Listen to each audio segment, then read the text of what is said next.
Welcome to Pushback. I'm Aaron Mate here with Stephen F. Cohen, Professor Emeritus of Russian Studies at Princeton and NYU, author of the book War with Russia, From Putin and Ukraine to Trump and Russiagate. Welcome, Professor Cohen. Good to be with you again. Thank you. So let's talk Ukrainegate, dominating the news right now. At the center of this impeachment drive against Trump is that he briefly froze military aid to Ukraine, and the belief there is he did so for political purposes. Putting that question aside, what has gotten lost in all this is the question of why are we sending military aid to Ukraine, and is that wise policy? The conventional line we get is that we are helping defend Ukraine from Russian aggression after Russia invaded Ukraine, took Crimea illegally in 2014, and we are helping Ukraine respond to that and to help support Ukraine in its fight against Russian separatists in the Donbass. What say you to that? Well, the first thing to remember is that President Obama was under enormous pressure to send military equipment to Ukraine. I don't know if you remember that or not, but it was a major campaign, and it was led, as I recall, by people very close to him, and he refused. And why did he refuse? Well, I'm not sure what his calculation was, but the wisdom of not sending is clear. First of all, what everybody must want is peace between Russia and Ukraine. So why would you pour more weapons? Why would you tempt one Ukrainian? Now the leadership of Ukraine has changed, but why would you tempt one or another Ukrainian leadership to broaden the war, where you want, above all, to bring peace, correct? Secondly, in whose hands eventually do such weapons fall? I mean, there's no guarantee in a place like Ukraine that the Ukrainian army, which is involved in the black market in a big way, those weapons could go anywhere. But ultimately, you have a situation now, which seems not to be widely understood, that the new president of Ukraine, Zelensky, ran as a peace candidate. This is a bit of a stretch, and maybe it doesn't mean a whole lot to your generation, but he ran a kind of George McGovern campaign. The difference was McGovern got wiped out, and Zelensky won by, I think, 71, 72%. He won an enormous mandate to make peace. So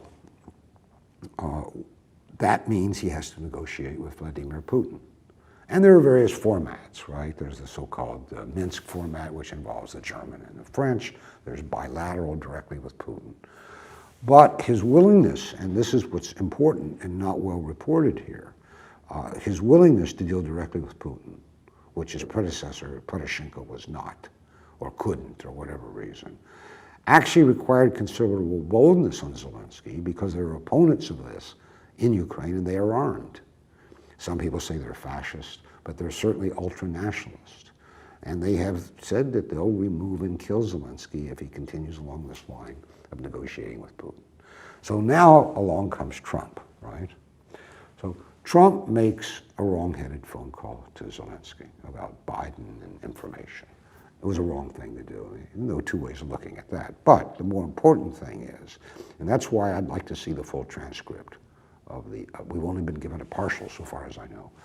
I want to know if Trump encouraged Zelensky to continue the negotiation with Putin. And here's why. Zelensky cannot go forward, as I've explained. I mean, his life is being threatened, literally, by quasi-fascist movements in Ukraine. He can't go forward with full peace negotiations with Russia, with Putin, unless America has his back. Maybe that won't be enough, but unless the White House encourages this diplomacy, Zelensky has no chance of negotiating an end to the war. So the stakes are enormously high. All this stuff by Biden, it's bad, but it's a distraction. It's not what we should be focusing on. We should not be shipping more weapons there. What we should be doing, and certainly what, given Trump's inclination to be a deal maker and like a semi-peace candidate, but you wonder if there's anybody around him to explain these things to him. But this is an opportunity for Trump to do the right thing and do it clean, to say to Zelensky, I support this negotiation with Putin. I hope that you and Putin can settle your conflicts. If the Germans and the French, because there was a so-called Minsk format that involved them, need to be brought in, okay. But Europe's pretty much lost interest in this. And there's no leader. I mean, what makes the moment interesting, stop and think about it a minute, Aaron, is there's no kind of, what's the right word? There's no transformative or decisive type of leadership in Europe. I mean, because these countries have their own leader. Merkel's on her way out. We don't know who will be the next leader. Boris Johnson as well. Boris Johnson. Macron is attempting to fill the role. He wants to be the leader of the West in relationship with Russia. He's trying to, it's very interesting what he's doing because he's trying to replicate what de Gaulle did. Remember, de Gaulle wanted France to be the diplomatic bridge between East and West. Let him try. But there's a moment, I mean, all my life, I have a book called Lost Opportunities, Soviet Alternatives and Lost Opportunities. There are moments in history, political history, when there's an opportunity that is so good and wise and so often lost, the chance. So the chance for Zelensky, the new president, who had this very large victory, 70+%, to negotiate with Russia and into that war, it's got to be seized. And it requires the United States basically simply saying to Zelensky, go for it, we've got your back.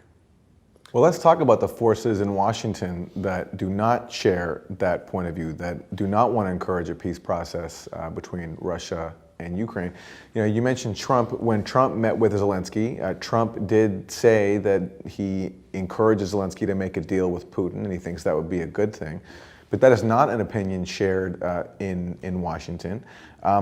Talk about the people who, in D.C., who helped bring us this crisis to begin with, the same ones who were pressuring Obama to send lethal aid. Let me sit in your chair a moment. I mean, just theoretically, what imaginable reason could anybody in Washington have for not wanting to see peace between Ukraine and Russia? You know, I have my theories. The influence of the military-industrial complex. It's profitable to have tensions with Russia.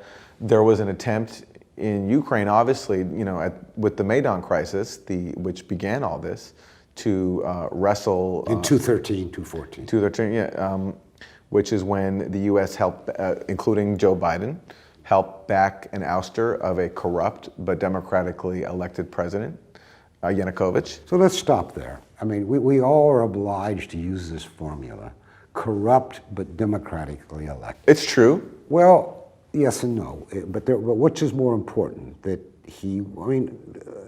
I don't even know what it means that he was corrupt. I mean, he siphoned off a lot of state money for himself. He was corrupt. This is culture. Okay. This is a culture. I mean, the point here is that we, since the end of the Soviet Union, have said that we want to promote democracy and particularly constitutionalism, right, as opposed to political caprice in the former Soviet territories. You would agree, that's been official American policy. Why then would you support the overthrow by a street mob, whatever you call it, I don't care what democratic banners they were carrying, because there were plenty of neo-fascists among them too, who had been a leader who had been, by all ratifying European monitoring organizations, freely and fairly elected. It had been a fairly clean election. Especially when he had already agreed to move elections up, I think within 9 months. You could vote him out. Why would the United States, therefore, immediately, within hours, as being President Obama, support what was essentially a street coup? I mean, it's a blow to constitutionalism, the very cause that we claim to be promoting. So we need to think about that. That was a turning point. It sent a message about what the United States really was prepared to send. I mean, that's a little digression on my part. But it was a very important moment, and it was very wrong-headed. It was. You had John McCain and Victoria Nuland visiting Ukraine, Nuland passing out cookies to protesters. We can imagine if, say, Russians went to Mexico City, helped back a coup there and change the government, and then talked about having Mexico City join a military alliance with Russia, which was the talk about Ukraine joining NATO. I fully agree, but I just keep coming back in my mind and replaying these events. That this idea that maybe democracy and constitutionalism could take root in these areas that really hadn't had much of it, right? And this is a pivotal moment because Yanukovych, then the president, had by all counts been freely and fairly and constitutionally elected. Mind you, he had also signed an agreement brokered by the, I believe this is right, by the British, the French, and the Americans to have early elections, which happens in some systems. In other words, to have new presidential elections, not in a year and a half, but within 9 or 10 months. This is after the Maidan crisis begins. As it began, as a settlement, a negotiation with the protesters. Yeah. That, okay, stop occupying the building, stop trying to drive me out of office. I will agree to new elections. Right? But it doesn't matter. He's overthrown anyway. But stop and think what was at stake there. Yeah. Every person who wishes constitutionalism and democracy well in that part of the world should have seized that opportunity. Now, it is said that Putin and Obama had a conversation.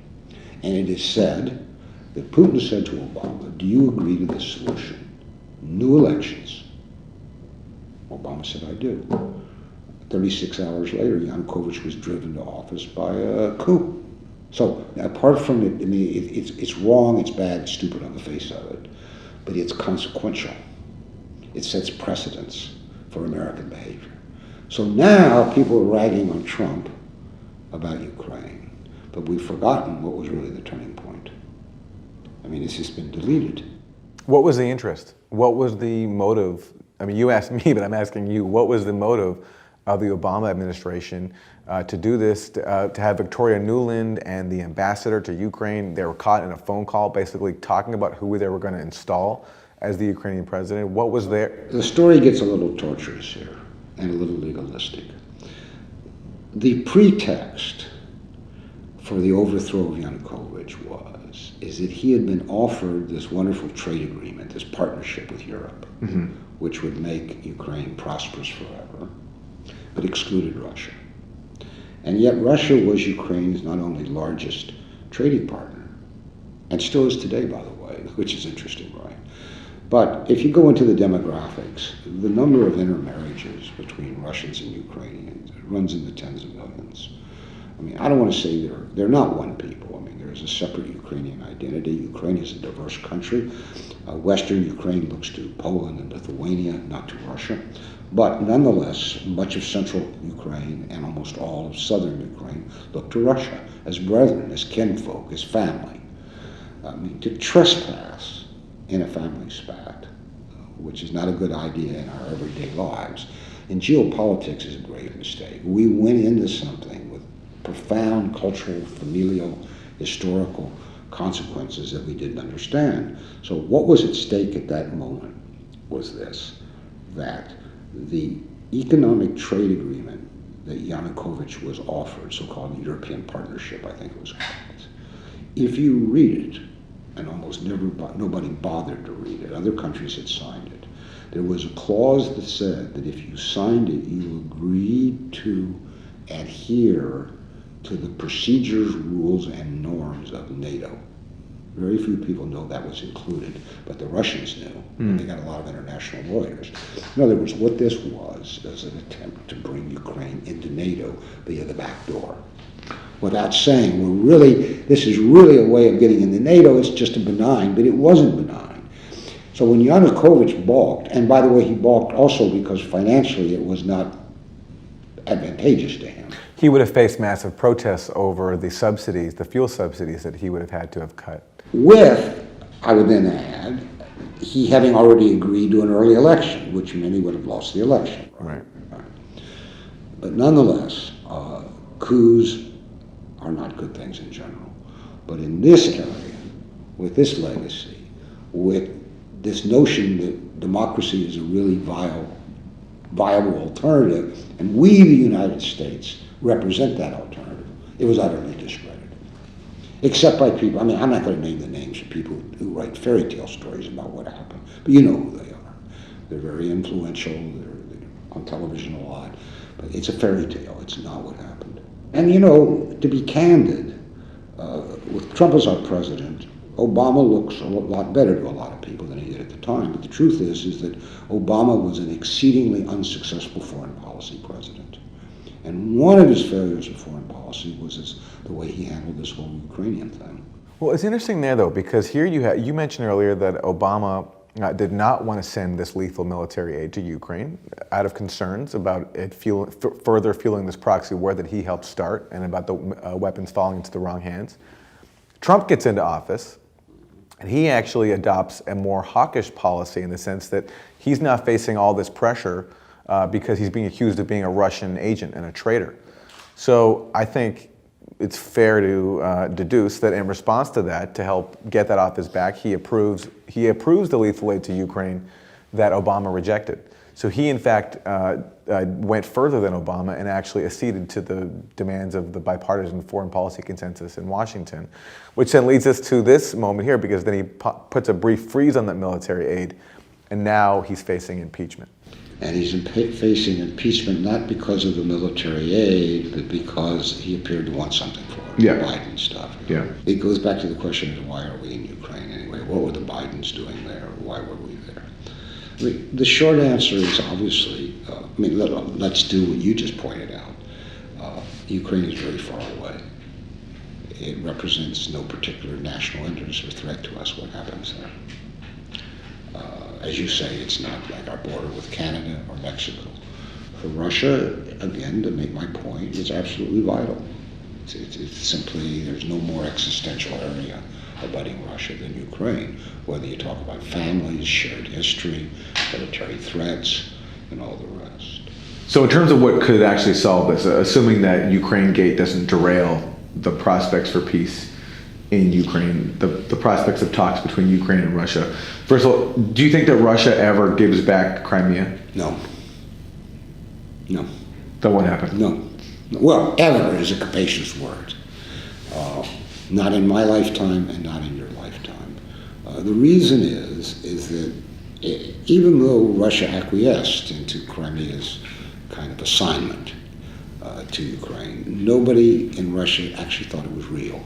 And to tell you the truth, if you look at the lack of investment or caring about Crimea, it wasn't clear Ukraine even cared about Crimea. But the reality is that in history, in folklore, in sentiment, and in culture, Crimea has always been, in the Russian mind, Russian.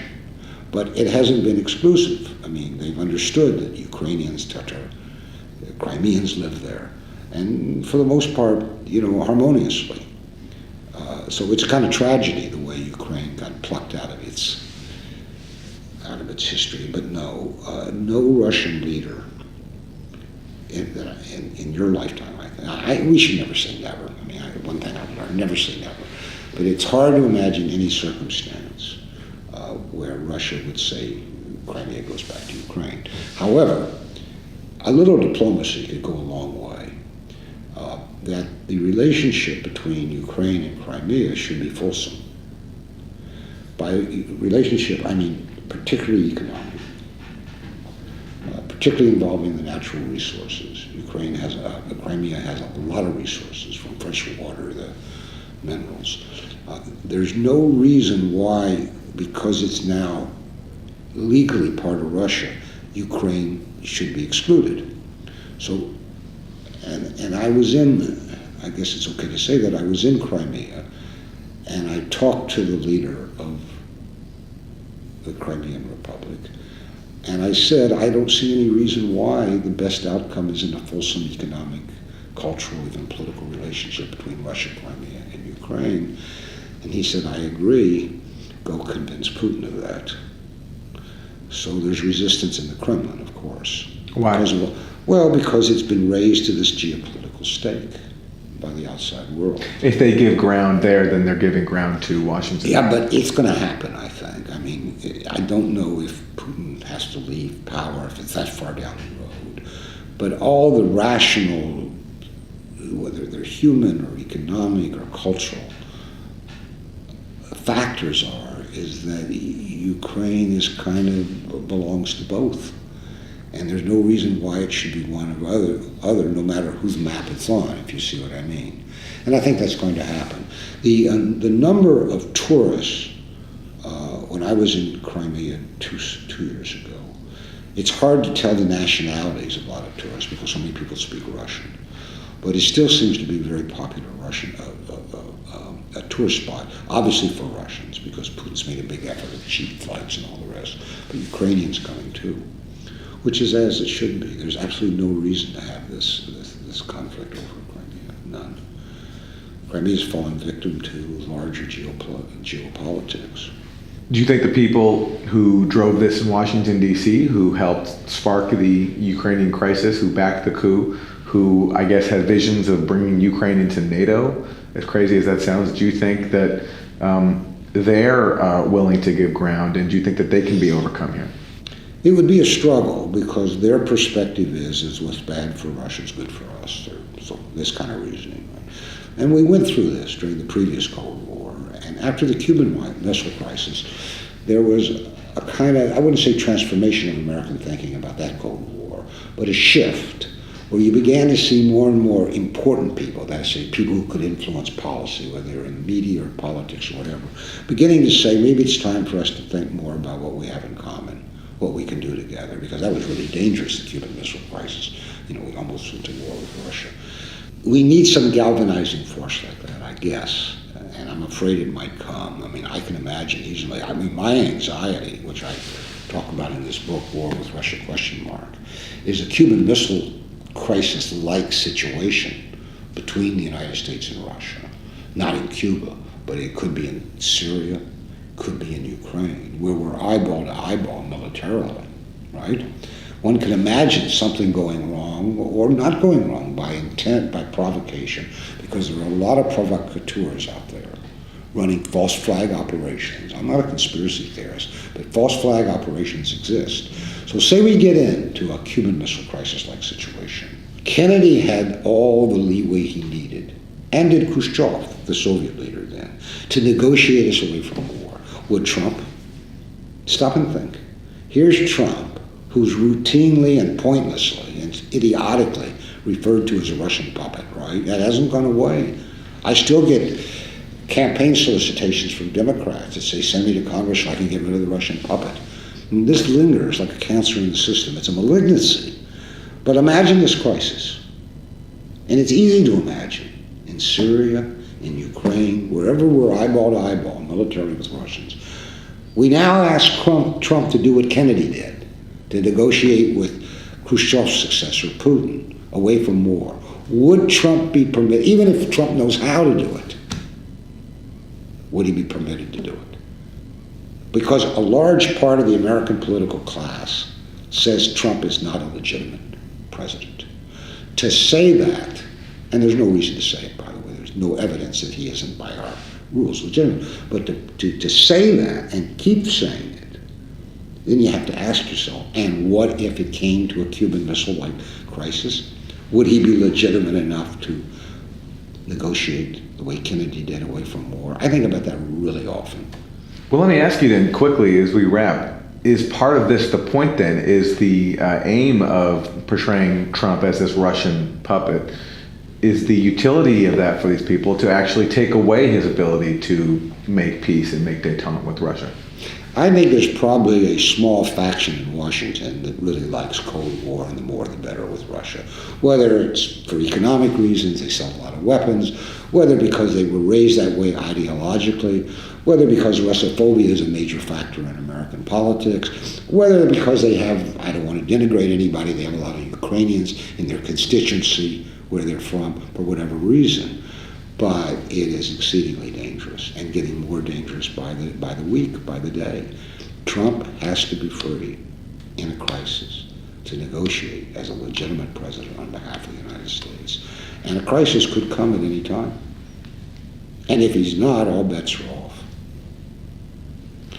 I mean, I have to say to you, Aaron, that in 4, maybe more decades of studying Russia, studying Russian-American relations, I never really took seriously the possibility of war between the United States and Russia. I never thought it was ever had a high probability. Today I think it's a very high probability. Partly because of this Russiagate nonsense. Partly because of the lack of American leadership. And I guess you could call it a Putin apologist, but I will say again, as I've said to you on other occasions, that what Putin came to power to do was to modernize Russia. And that does not involve Cold War with the West. Period. End the story. That's his mission. He wants to go down in history as the man who did this. Cold War, not to mention hot war, is spoiling what he sees as his mission. He's there for the having. And even if Trump wants to do it, it's not clear he knows how to do it, or that the people around him would advise him or even permit him to do it. It's not clear. Even with the departure of Fiona Hill and some of the other hawkish members of his administration. Because we have to remember that the one area where an American president really has almost, not autocratic, but exclusive powers making foreign policy. Short of doing a treaty, there's almost nothing, use a double negative, they can't do, for better or worse. And there's a golden moment now to be had for everybody's security. And it's being forwarded by this mindless, I mean, you can hate on Trump all you want, but there's got to be a higher priority, and that's got to be international American security. And we're letting that opportunity slip away, I fear. Stephen F. Cohen, Professor Emeritus of Russian Studies at Princeton and NYU, author of several books, including his latest, War with Russia, From Putin and Ukraine to Trump and Russiagate. Professor, thank you. Thank you, Always good.